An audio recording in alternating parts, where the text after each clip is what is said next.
Carthage began as a Phoenician-founded city on the North African coast, near modern Tunis. Ancient tradition commonly dates its foundation to around 814 BCE, often linked to settlers from Tyre. Whether the exact year is precise or not, the broader fact is solid. A Phoenician colony grew here into one of the most important powers of the Western Mediterranean. Geography did a lot of the work. This coast sits near key sea routes between the Eastern and Western Mediterranean. In the ancient world, ships could move heavy cargo more efficiently than land transport. A port with protected anchorages, storage, repairs, and predictable rules could turn location into wealth, especially if it connected multiple coastal stops into one reliable network. Carthage's rise was not just about being rich, it was about being organized. Trade at scale requires systems, warehouses, standardized containers like amphorae, steady ship maintenance, and officials who track cargo and keep order. That's the hidden engine behind empires. If the harbor runs smoothly, the city grows. If it fails, everything else becomes harder. Over time, Carthage became the leading Phoenician-descended power in the Western Mediterranean.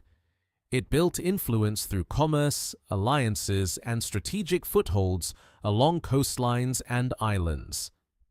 Evidence and later historical reconstructions connect Carthage to regions like North Africa, parts of Sicily, Sardinia, and the Iberian Peninsula, though the details changed by century and circumstance.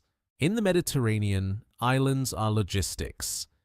They provide safe stops, water, repairs, and control over shipping lanes. If you can protect a chain of resupply points, you can project power far beyond your city walls. Carthage's strength was maritime, but it depended on predictable routes and safe harbors more than dramatic battles.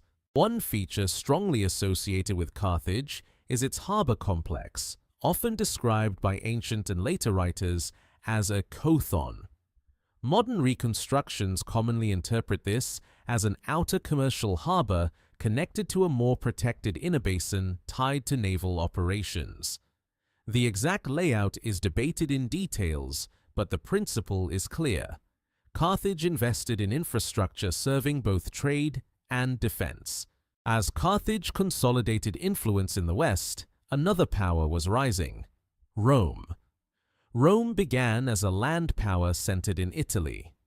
But as it expanded, it met Mediterranean realities, where sea lanes, islands, and shipping security shaped wealth and stability. Rivalry wasn't personal, it was structural. Overlapping spheres and competing security systems. The conflicts that followed are known as the Punic Wars, 3 wars between Rome and Carthage, traditionally dated from 264 to 146 BCE. Together, they reshaped the Western Mediterranean. One overlooked consequence: Rome became a major naval power largely through this rivalry, learning shipbuilding, logistics, and sustained operations across water. The First Punic War began in 264 BCE, largely connected to Sicily and control of that strategic region. The war became prolonged and punishing. It wasn't just armies, it was systems, financing fleets, keeping ships supplied, and maintaining pressure year after year. By the end of the First Punic War in 241 BCE, Carthage lost strategic ground and faced heavy costs. Rome had pushed itself into being a serious maritime competitor. That shift changed what Rome could do next. The war proved the sea could decide outcomes even when neither side could win quickly on land. After 241 BCE, Carthage remained commercially strong, but the balance had shifted. This period is associated with the Barca family and Carthaginian expansion in parts of Iberia, important for resources, manpower, and positioning. Not every detail is equally certain, but the direction is. Carthage sought stability and renewed strength. The Second Punic War began in 218 BCE and lasted until 201 BCE. Hannibal is the famous name, but the deeper reality is logistics, moving forces, securing supply, negotiating alliances, and surviving seasons of war. Great campaigns are sustained by systems that don't collapse. Hannibal's campaigns placed Rome under enormous pressure for years. But Rome adapted, rebuilt forces, and protected key routes. Over time, the war moved toward an outcome that reduced Carthage's independence. A hard lesson repeats in history. States that endure longer often win, even after severe shocks.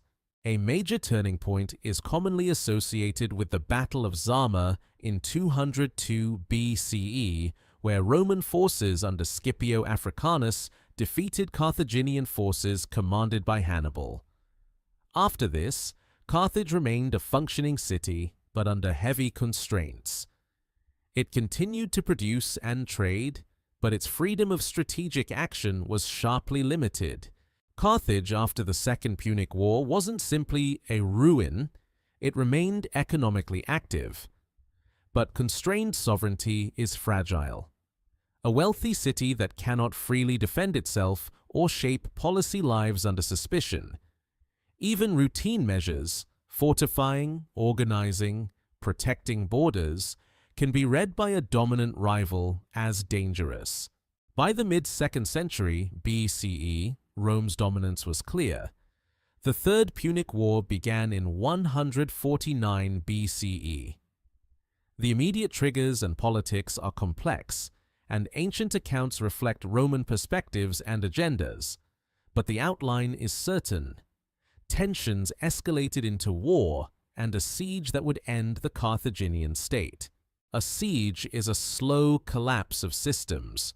Roads blocked, harbor access restricted, food distribution strained, movement controlled. When supply lines are interrupted long enough, daily routine becomes impossible. You can tell the story accurately without graphic detail. What matters is how the network is pressured and cut. During the Third Punic War, Carthage was besieged and eventually captured in 146 BCE. A key Roman commander in the final phase was Scipio Aemilianus.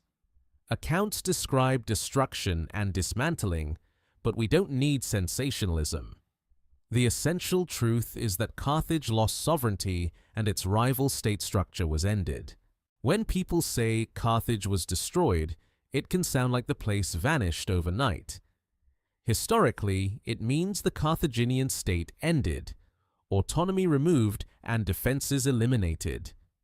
The region remained important, and later a Roman city existed there again. Strategic locations do not stop being strategic when regimes change. Carthage matters because it shaped Rome. The Punic Wars pushed Rome into sustained maritime competition. Rome learned shipbuilding at scale, funding fleets, and managing supply across water. In a sense, Rome learned to control the sea by competing with Carthage, a power that had mastered maritime organization long before. From an infrastructure lens, Carthage is a perfect case study. Trade networks create wealth. Wealth supports fleets. Fleets protect trade. Harbors, shipyards, storage, and route management are not scenery. They are the engine. This is why boring routines, repairs, scheduling, inspections often decide whether a state expands or collapses. But infrastructure is also vulnerable. The same system that creates strength becomes a target. If an opponent interrupts routes, restricts a harbor, isolates allies, or controls key islands, the network unravels. Empires built on connectivity are powerful, until connectivity fails. Even after 146 BCE, the location remained valuable. Under Roman rule, the region became important, and later, Carthage could again become a major urban center. The lesson is continuity. Coastlines, harbors, and routes keep shaping economies long after one political system ends. In our format, this is where the recurring harbor inspector belongs. Not a hero who changes history, but a witness to systems. He measures docks, checks cargo, and sees what most stories ignore. Power is built from routine. Carthage wasn't only famous because of wars. It was famous because it ran a maritime machine, until that machine was broken. Carthage began as a Phoenician-founded city, grew into a major Western Mediterranean maritime power, and fought Rome in a century-long rivalry that ended in 146 BCE. The headline events are dramatic, but the deeper story is infrastructure, harbors, routes, supply, and endurance. If you want more real stories about hidden systems and lost cities, subscribe for the next episode.